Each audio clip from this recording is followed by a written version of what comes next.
Bonjour à tous, j'espère que vous allez bien. Aujourd'hui, on se retrouve pour une nouvelle vidéo sur un tarot qui n'est pas sorti récemment, mais que je trouve juste génial. Donc c'est This My Heart Tarot, qui est de Isabella Rothman, mise en couleur par Addison Duke. Donc en fait, c'est un tarot américain de base. Si vous ne le connaissez pas, hein, je pense qu'il y a beaucoup de gens qui le connaissent, mais bon, je dis ça pour ceux qui ne connaissent pas. Et il a été édité en français chez Arcana Sacra. Je ne sais plus quand c'était, si c'était l'année dernière ou il y a 2 ans, je ne sais plus. Mais je le trouve super intéressant. Surtout que je trouve qu'il est hyper bien représenté dans les illustrations.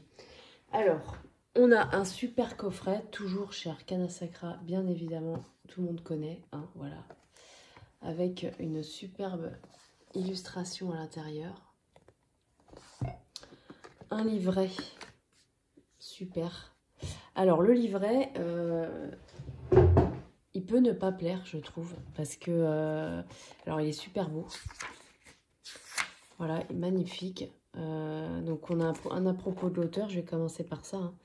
Donc, Isabella Rothman est originaire du Maine. Elle est une illustratrice cartooniste. Donc, c'est vrai qu'on retrouve dans ce tarot un univers un peu cartoon dans les illustrations. Donc, son œuvre tourne principalement autour de l'océan, des sirènes, des émotions humaines, de la relation à la nature ou de la sexualité. Donc, elle a fait pas mal de choses. Hein. Elle a été nominée pour le prix Ignace du jeune talent prometteur en 2017. Et sa bande dessinée Like the Tide a été nominée dans la catégorie Outstanding Online Comic en 2020. Donc elle est la créatrice du This My Heart Tarot, qui est un jeu moderne et queer de 78 cartes basé sur le célèbre tarot Rider-Waite-Smith. Alors, donc on a le sommaire, hein, vous voyez, voilà, avec toutes les cartes du coup. On a une superbe illustration. Donc on a une introduction sur le tarot. Donc elle nous explique un petit peu pourquoi elle a conçu ce tarot. Donc elle nous dit: le tarot nous offre un langage par lequel nous pouvons nous exprimer aussi bien au sujet de notre moi intérieur que de notre image extérieure. Pour moi, je suis dotée d'une mémoire plutôt visuelle qui me déconnecte facilement de mes émotions. Il est l'outil d'introspection idéal. Ça, je suis d'accord avec elle. J'ai créé ce jeu car je voulais un tarot sur mesure avec lequel faire mes tirages, un jeu qui reflèterait fidèlement et tendrement l'univers dans lequel je vis. C'est en ça que je trouve ce tarot vraiment super, parce que on a les représentations des personnages, de cours, des situations de vie sont hyper ancrées dans le quotidien, dans le monde actuel. Donc ça, j'ai trouvé ça vraiment super. Donc elle dit il existe tant de personnalités différentes, de gens de toute origine, taille, orientation sexuelle et capacité physique que je souhaitais retrouver cette diversité dans mon jeu. Toutefois, je ne voulais pas qu'il se cantonne à ce que la vie a de bon ou de beau. Il arrive que l'on tire la carte du soleil et notre monde n'est alors que joie, mais on peut aussi tirer la tour et son lot de souffrance. Donc voilà, mais c'est vrai que c'est un jeu qui est quand même très coloré, très... je trouve il fait pas peur, voilà, il fait pas peur du tout pour ceux qui ont peur un petit peu du tarot. Je trouve que commencer avec celui-là, c'est vraiment génial. Donc voilà, nous explique un petit peu, je vais pas tout vous lire, hein, parce que moi quand je suis partie, je lirai la page entière, mais bon, voilà, nous explique pourquoi elle a conçu ce tarot. Voilà, donc elle nous dit, ça c'est important de le dire, qu'en fait elle a les personnages dans le tarot et les situations, enfin surtout les personnages, c'est pas tellement les situations, parce que ça c'est le tarot en lui-même, mais en tout cas, les personnages de cour, les rois, les reines, etc., en fait, elle a pris des gens de son entourage. Donc, elle a dessiné des gens de son entourage pour représenter la carte. Et ça, j'ai trouvé ça vraiment super sympa. Voilà, je trouve que ça donne un aspect encore plus intimiste à ce tarot. Donc là, on a un peu d'histoire sur le tarot. Hein.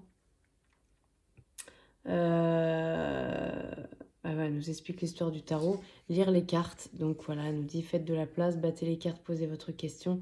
Mais quelle question dois-je poser? Voilà, sélectionnez vos cartes. Là, on a quelques exemples de tirage, mais c'est tout ce qu'on a. Donc, on n'a que un exemple de tirage à 3 cartes. Elle nous invite à, voilà, si on a envie de faire d'autres tirages, de toute façon, il en existe plein. Et que elle ne nous le propose pas dans le livret, mais bon, c'est vrai que c'est très facile d'en trouver. Hein. Voilà.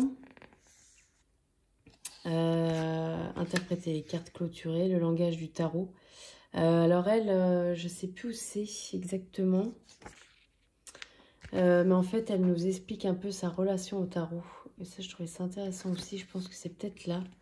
Voilà. Donc, ce jeu représente plus à mes yeux qu'une énième adaptation du tarot historique d'Arthur Waite et Pamela Smith. Il s'empare de l'imagerie classique et l'infuse dans notre contexte moderne.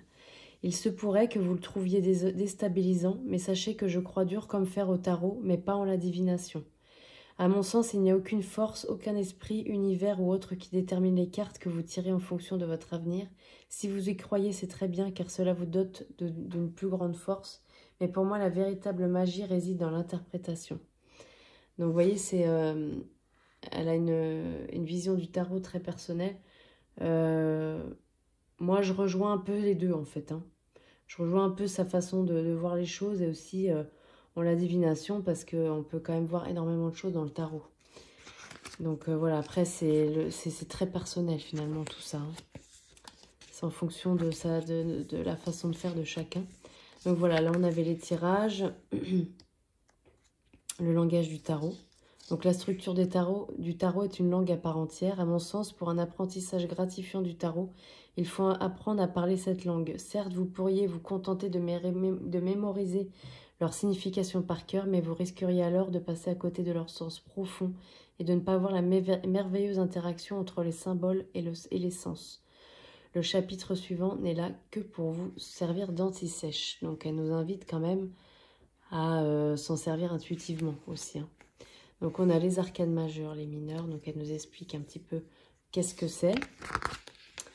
La suite des bâtons, des coupes, des épées, des pentacles, pareil, elle nous explique qu'est-ce que c'est, à quoi ça se réfère.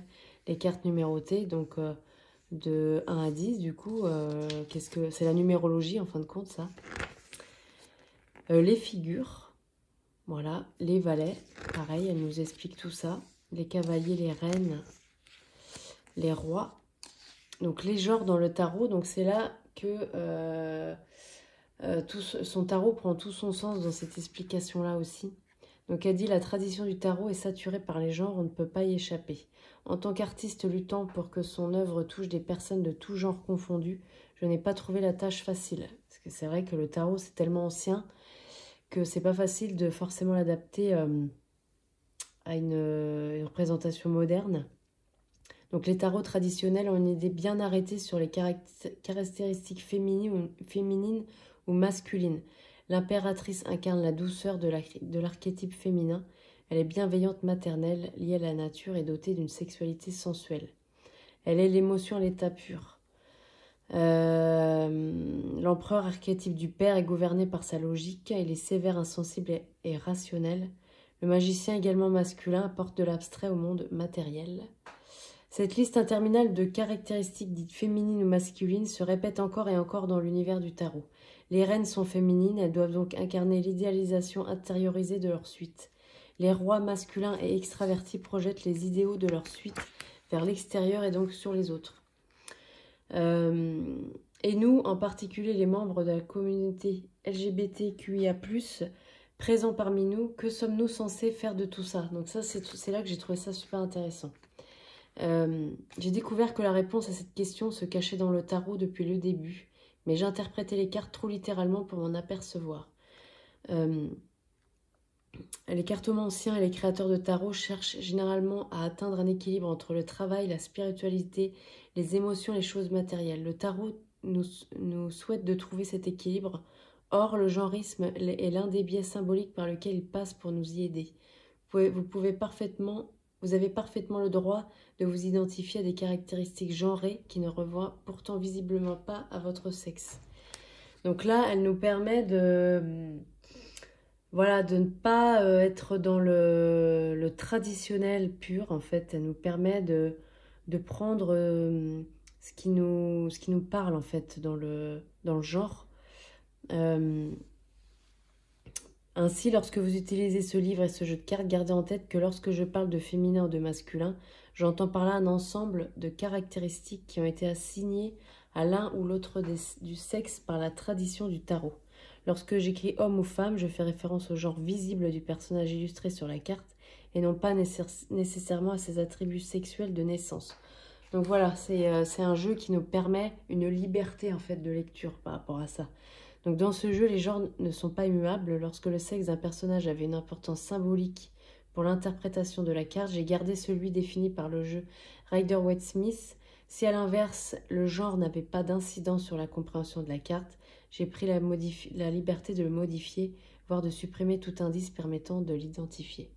Donc voilà, là on a un tarot où tout le monde peut se reconnaître. Un tarot hyper moderne, hyper ancré dans un quotidien moderne aussi.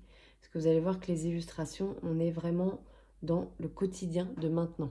Voilà, donc ça, j'ai trouvé ça super. Donc le sens des cartes inversées. Donc là, elle nous explique que elle lit pas tellement les cartes, les significations inversées dans le tarot. Qu'est-ce qu'elle, je sais où qu'elle dit ça. Des voyants considèrent que le sens de la carte est alors tout simplement inversé, une méthode que je considère un brin simpliste et peu constructive. Donc c'est plus pour dire que voilà, si on a, je sais pas,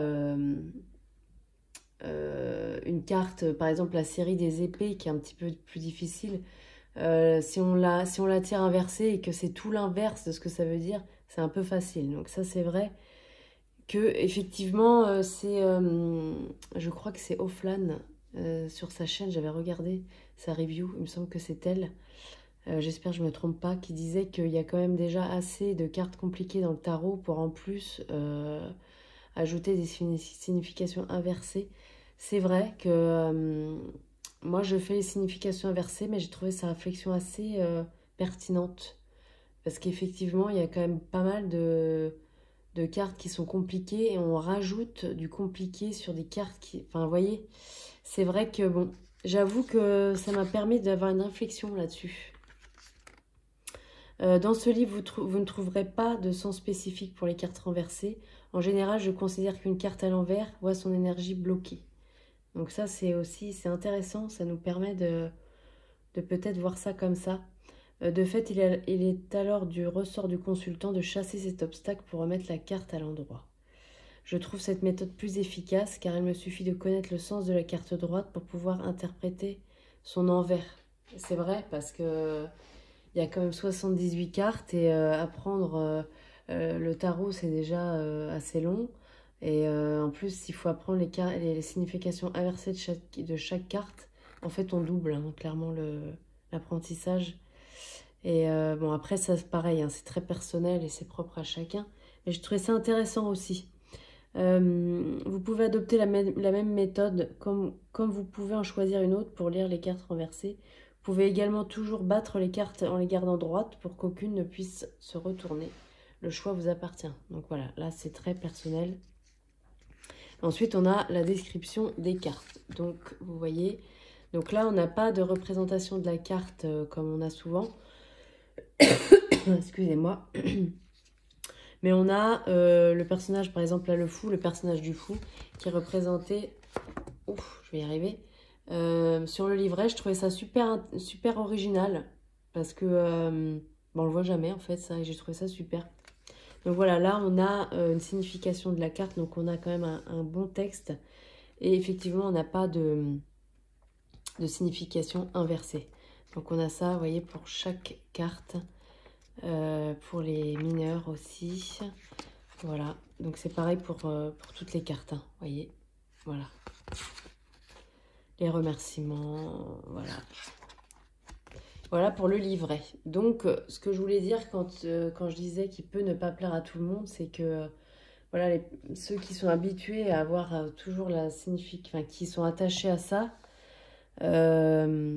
vont peut-être pas forcément énormément adhérer au livret parce que justement il n'y a pas cette signification inversée.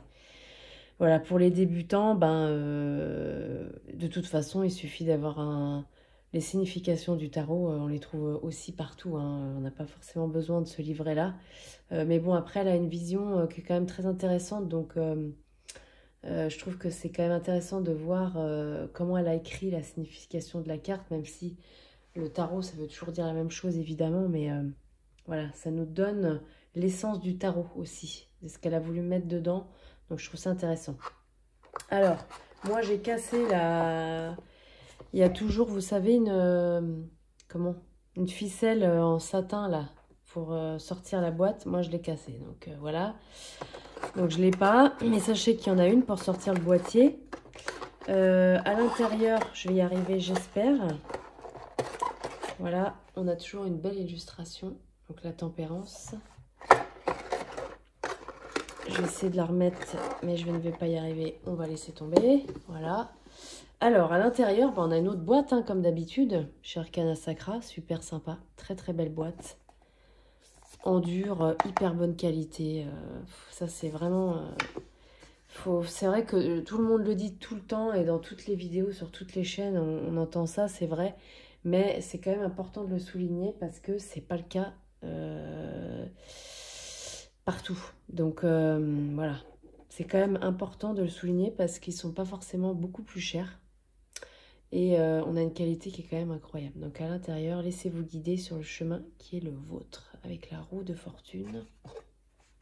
Là, j'ai la ficelle. Je ne l'ai pas cassée. Voilà. Donc à l'intérieur, on a la carte de la force. Voilà. Et les cartes. Alors, voilà le dos. Alors, je sais que le dos, il n'a pas forcément plu à tout le monde. Parce que c'est un tarot qui est très coloré. Et le dos est en noir et blanc. Moi, je trouve que ça aurait fait trop, en fait. Un dos hyper coloré avec des cartes hyper colorées. Je trouve que pour le coup, ça aurait fait beaucoup. Là, moi, je trouve ça super sympa, c'est ce dos noir et blanc. Donc, on peut... Elle permet de faire la signification renversée. Hein. Le dos de la carte le permet, même s'il n'y a pas dans le livret. Mais pour ceux qui le font, en tout cas, elle permet ça. Les tranches sont d'un blanc, mais... c'est pas du tout crème, c'est un blanc, blanc, blanc. C'est très, très beau. Très classe. Et voilà les illustrations. Alors, il y a un bord qui peut déranger certaines personnes. Moi, y compris. C'est pas le genre de choses qui me plaît d'habitude. Là, ça me dérange pas du tout. Je sais pas pourquoi. Peut-être parce que c'est un fond blanc. Des fois, on a des bordures noires. Là, ça me gêne plus, je sais pas. Là, l'intérieur de la carte est tellement coloré que je trouve que finalement, c'est pas dérangeant du tout. Et puis j'adore la police d'écriture aussi. Très sympa. Donc l'as de bâton, 3 d'épée. Hein. Bon, là, d'habitude, c'est un cœur. Là, c'est un pauvre signe. Mais bon. 10 de coupe. C'est hyper bien représenté.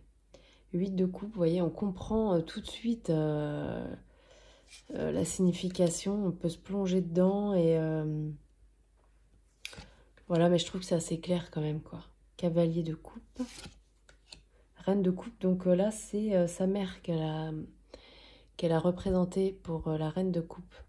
Je trouvais ça hyper sympa. Et je sais plus si c'est son père, en tout cas son père il est sur une moto aussi, donc je sais plus si c'est celle-là. Roi de coupe. Vous voyez, c'est des couleurs, bon alors forcément les épées c'est un peu moins coloré, mais quand même, vous voyez, c'est quand même 10 de pentacle. Donc là, c'est elle, en fait. Cheveux bleus et bruns. 3 de pentacle. La grande prêtresse et l'illustration qu'on a sur la boîte. Franchement, j'adore. Hein. Les amoureux, super bien représentés aussi. Le pendu. Il y a des petites... comment dire? C'est pour ça que c'est intéressant, je reviens sur cette carte-là, parce que les amoureux, c'est toujours représenté comme ça, enfin je veux dire un couple, quoi.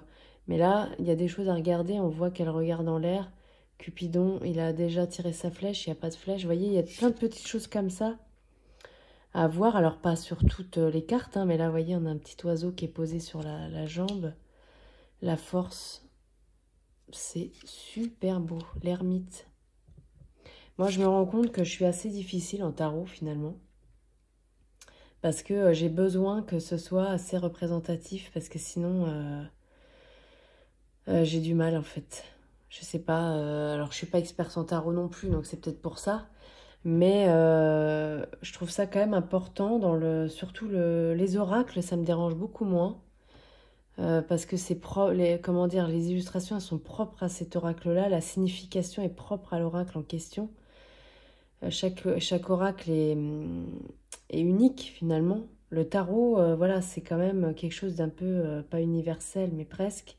Et donc, le fait que ce soit abstrait me dérange un peu. Valet de bâton, après ça c'est pareil, c'est des questions personnelles. Cavalier de bâton, et le fait que ce soit super coloré comme ça c'est une amie à elle. J'avais lu dans le... Je vous ai pas tout lu hein, du livret, mais Reine de Pentacle. De toute façon, c'est que des personnes de son entourage. Hein. Roi de Pentacle. Vous voyez, il y a plein de petites choses à regarder. Hein. Le bélier, le verre de vin, les lunettes, le fou. Très sympa. C'est un tarot, en fait, où on a vraiment plaisir à la qualité des cartes, super, hein, bien évidemment, je ne vous l'ai pas dit. C'est un tarot qu'on a vraiment plaisir à sortir. Souvent, pendant l'hiver, on va sortir des tarots qui sont un peu plus sombres parce que c'est la période sombre. Moi, je trouve que quand on n'est pas bien en hiver, c'est aussi sympa d'avoir un tarot comme ça qui va nous remettre un peu dans la lumière, quoi. Il y a le Lycers Tarot hein, aussi, hein, qui est qui est un de mes préférés aussi, vraiment, qui est très coloré. Je trouve ça sympa, en fait. Le Monde. Vous voyez, une représentation de la femme en rondeur, voilà. Je trouve ça super. La Justice. 8 de bâton. 9 d'épée. 10 d'épée. Là, si on n'a pas compris, voilà. C'est pour ça que je trouve ça intéressant d'avoir des tarots où on comprend tout de suite la signification parce que c'est plus ou moins à chaque fois repris d'une façon. Par exemple, là, le 10 d'épée, c'est souvent représenté un peu comme ça, mais voilà, c'est pas les mêmes personnages, je sais pas, enfin, voilà, je trouve qu'on comprend super bien et c'est en ça que pour les débutants, il est super, quoi. 4 de coupe, 5 de coupe, 6 de coupe. Les couleurs, c'est super beau, quoi. 5 de pentacle, 6 de pentacle, valet d'épée, 9 de bâton, super original avec les stylos, 10 de bâton, as d'épée, 2 d'épée, 6 de bâton, la revendication, 2 de bâton, super belle, je sais qu'elle a beaucoup plu cette carte-là. Je l'avais vue dans plusieurs vidéos que les personnes se sont arrêtées dessus, mais c'est vrai. C'est vrai elle est particulière. 7 d'épée, l'impératrice, très très beau aussi. 8 de pentacle, 7 de coupe, les choix à faire. L'étoile, le magicien, valet de coupe. Les expressions des personnages aussi, hein, elles sont très très bien réussies. Elles donnent beaucoup d'indications aussi. 4 d'épée, 5 d'épée, reine d'épée, roi d'épée. Très original aussi. As de pentacle, 7 de pentacle, 9 de pentacle, 10 de pentacle, valet de pentacle, on est dans les pentacles, hein. Cavalier de pentacle, le chariot, très sympa aussi, roi de bâton, l'empereur, j'aime beaucoup aussi celle-là, la roue de fortune, la tour, je trouvais ça super sympa que ce soit un phare en mer, j'ai jamais vu en fait ça, et je trouvais ça super original, 2 de coupe, donc là on a 2 hommes, 5 de bâton, la lune, voyez, c'est en ça que tout le monde peut se reconnaître dans ce tarot et que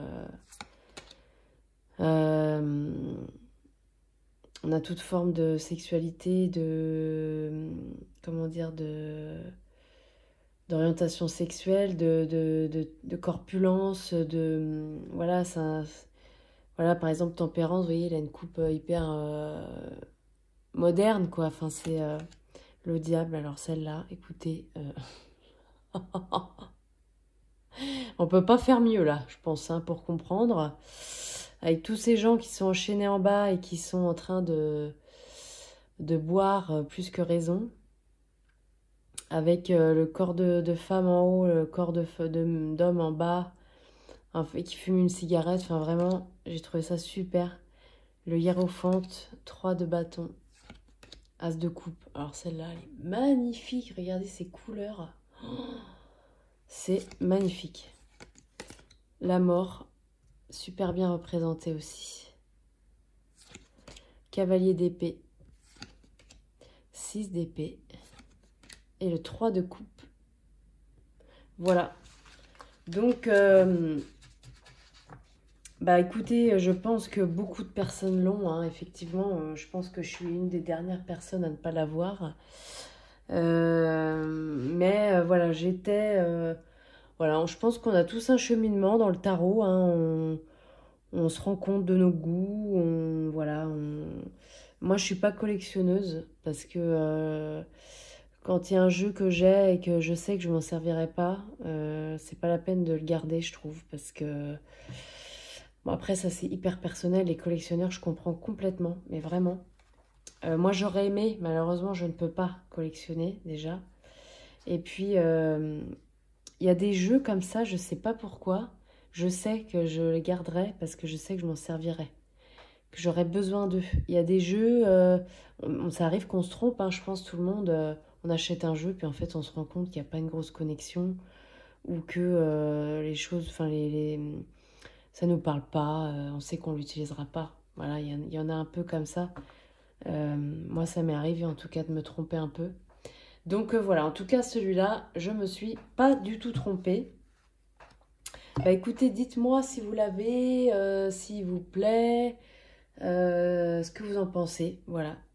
Eh bien écoutez, je vous dis à très bientôt pour une nouvelle vidéo. Merci beaucoup.